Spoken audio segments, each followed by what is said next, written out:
माता वैष्णो देवी की कथा बहुत समय पहले त्रेता युग में जब पृथ्वी पर अधर्म बढ़ गया था, तब देवताओं ने भगवान विष्णु से विनती की कि वे अधर्म का नाश करने के लिए कोई उपाय करें।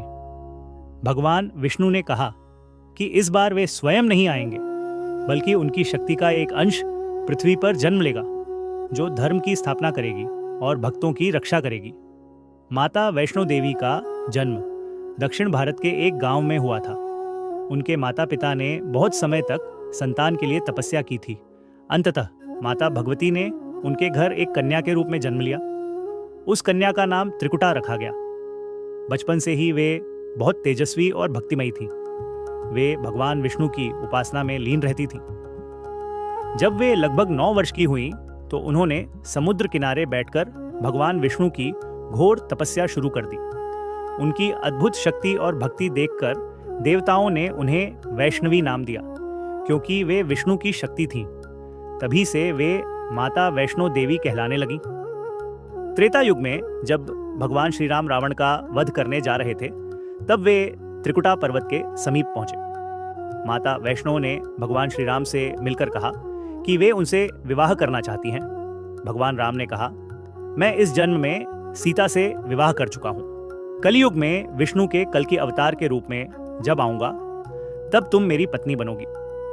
उन्होंने माता को आदेश दिया कि वे इस पर्वत पर रहकर तपस्या करें और भक्तों की मनोकामनाएं पूर्ण करें। कलयुग के आरंभ में एक महायोगी गुरु गोरखनाथ ने अपने शिष्य भैरवनाथ को आदेश दिया कि वह माता वैष्णो देवी की शक्ति का परीक्षण करे। भैरवनाथ माता का पीछा करने लगा। माता ने बार बार उसे समझाया, पर वह नहीं माना। अंत में माता गुफा में प्रवेश कर गई। भैरवनाथ भी उनके पीछे आया।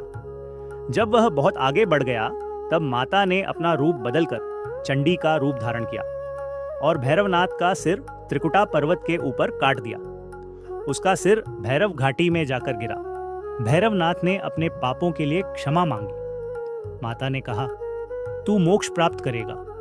मेरे दर्शन करके तेरे दर्शन किए बिना कोई भी भक्त अपनी यात्रा पूर्ण नहीं कर सकेगा।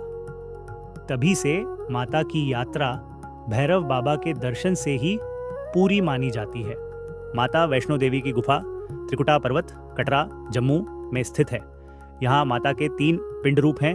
1 महाकाली, शक्ति का प्रतीक। 2 महालक्ष्मी नास, धन और समृद्धि का प्रतीक।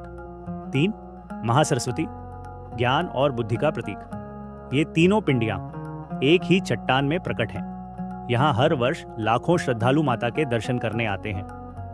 आज तक की मान्यता, कहा जाता है कि जो सच्चे मन से माता को पुकारता है, उसकी हर मनोकामना पूरी होती है।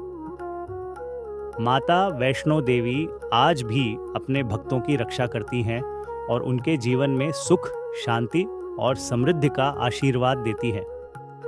जय माता दी।